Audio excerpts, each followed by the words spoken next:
So let's talk about how can you spark a woman's attraction. There's going to be two things I want to talk about.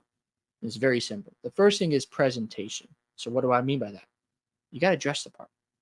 If you're not dressing well, you're not going to feel good about yourself. If you're wearing these clothes where you're not color coordinated, or these saggy pants and clothes that are wrinkled or they have stains on them, that's going to be a turnoff for her because it shows her that you don't really take care of yourself. You don't want to come across that way. You've got bad hygiene. You're not putting on deodorant, taking showers, or you don't really care about looking nice. And if she sees you for the first time and you give that impression away, well, you might not get a second chance with her. It's going to matter how you present yourself. Think of it like a job interview. Do you go in looking like a bum with your chains and your do rag or hat with a white t-shirt and jeans? Like, you don't go in there like that. You go in there with a nice suit or something presentable, and you end up getting the job because you're professional. You're taking it very serious. When you come into the room where you're like, I'm just here to do an interview. I don't really care about getting this job.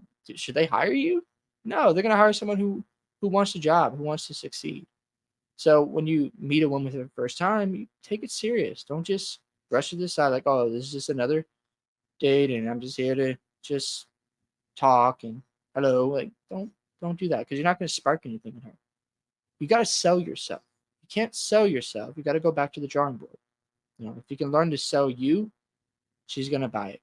But if you don't know how to sell your personality, that's why dressing the part's important, because if you're dressing good, you're feeling good, right? And if you like what you're wearing, you're going to have more confidence when you're talking to them.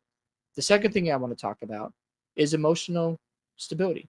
Looking at attachment styles, it's important to find out if you have anxious attachment styles, because if you grew up with a lot of anxiety or you saw that with your parents and you had this anxiousness about yourself and you had this insecurity that was developed from that, you want to be careful here, because what's going to happen is when you first get to know her, you're going to be very anxious. You're going to be nervous. You're going to be unsure of yourself. And she's going to notice that. And she's going to be concerned. And, she might stick around, but the attraction will not grow because she notices, like, oh man, this guy's a little too much. He doesn't know how to back off. What could happen is you're reaching out too much, texting, calling. You're concerned about what she's up to, accusing her of things like, hey, you're talking to somebody else, and you're not really helping your case for her to stick around and invest in you. If you have an anxious attachment style, you got to really work on it and really, get things in your life where you feel good, like find a purpose, stay busy. If she's going away for the weekend to see her family, it's okay. You don't have to freak out. She's not going to go talk to somebody else, even if she's not reaching out as much and not available. Just be like, I understand, and I'm going to be here when you get back. Have a good time. Come across as somebody where you can trust her, where you can have independence for yourself, and then you guys can catch up when you're both available. And as long as you're communicating a message of strength, of stability, of somebody who is taking control, who is working on things, she's going to love that. She doesn't want to be around a man who is overly emotional and has a lot of anxiety, stress, and they don't know how to manage challenges or freaking out all the time. Like, she doesn't want to be around that. Exemplify strength, a man who is on a mission, who is going to find a way no matter what. If you do these things, then she's going to stick around. She's going to invest in you more. You're going to give her a strong reason to be attracted to you, because remember, you're trying to sell yourself.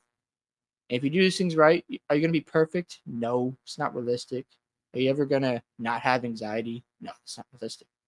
Are you going to have days where you're just not your best version? Of course. But as long as you're trying to be consistent and get better, and she sees, there's a future with you, that's all that matters. And the attraction is only going to get bigger, and it's going to stay. And she's just going to keep coming back to you, and you guys are going to have a great relationship.